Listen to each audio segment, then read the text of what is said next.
Hello, আমি ক্র্যাঙ্কিটেকে আপনাদের সুস্বাগতম। আজকে কথা বলবো অণু কি, অণুর কাজ কি, অণু কীভাবে কাজ করে সেটা নিয়ে কথা বলবো। এই যে আমার একটা দেখতে পাচ্ছেন, এটা ভিসলের অণু, এবারে সি ডাটা হুয়াওয়ে আরও অন্যান্য কোম্পানির হয়ে থাকে। চলেন অণুটা একটু পরিচিত হয়নি। এই যে দেখতে পাচ্ছেন, এটা হচ্ছে অপটিক্যাল সিগন্যাল ইনপুটের, এটা হচ্ছে CAT6 ইলেকট্রিক্যাল আউটপুট, আর এটা হচ্ছে ডিসি 12 ভোল্ট ইনপুট। আর এই সাইডে রয়েছে একটা রিসেট বাটন, তাছাড়া আর কোনো কিছু নাই।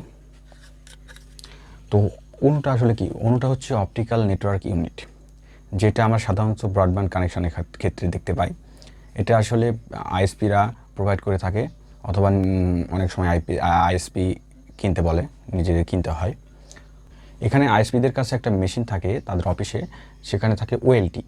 ওএলটিটা হচ্ছে অপটিক্যাল লাইন টার্মিনেশন, যেখান থেকে অপটিক্যাল সিগন্যাল তারের মাধ্যমে পাঠায় অপটিক্যাল কেবলের মাধ্যমে, যেটা অণুতে আসার পর, অণুতে ঢোকার পর সে অণু আর করে কি, অপটিক্যাল সিগন্যালকে ইলেকট্রিক সিগন্যালে রূপান্তরিত করে। কারণ রাউটার CAT6 অর্থাৎ ইলেকট্রিক্যাল সিগন্যালই গ্রহণ করতে পারে।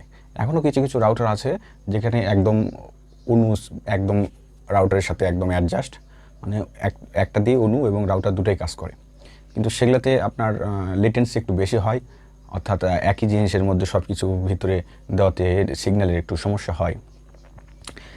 সবচেয়ে ভালো হয় যদি আপনি বাইরে একটা অণু এবং আলাদা আলাদা করে যদি নিতে পারেন।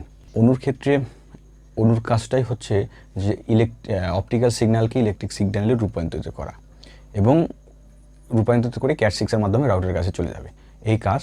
আর অণু কিছুটা কাজ করে কি, সেই রাউটার আবার আমি যখন কোনো ভিডিও বা অডিও আপলোড দিই তখন করে কি, সেটা ইলেকট্রিক সিগন্যালকে আবার অপটিক্যাল সিগন্যালে রূপান্তরিত করে সেটা আবার ওএলটিতে পাঠায় আইএসপির কাছে। আইএসপি আবার সেটা সেই যেখানে আপনার ফেসবুক যদি হয়ে থাকে বা ইউটিউব হয়ে থাকে সেই সার্ভারে পাঠিয়ে দেয়।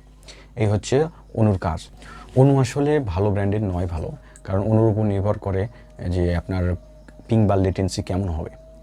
আবার অনেক অণু আছে যে আপনার লেজার দেওয়া আছে আপনার -20, কিন্তু অণুতে আপনার অণু নিচ্ছে হচ্ছে -25, 26 বা 27।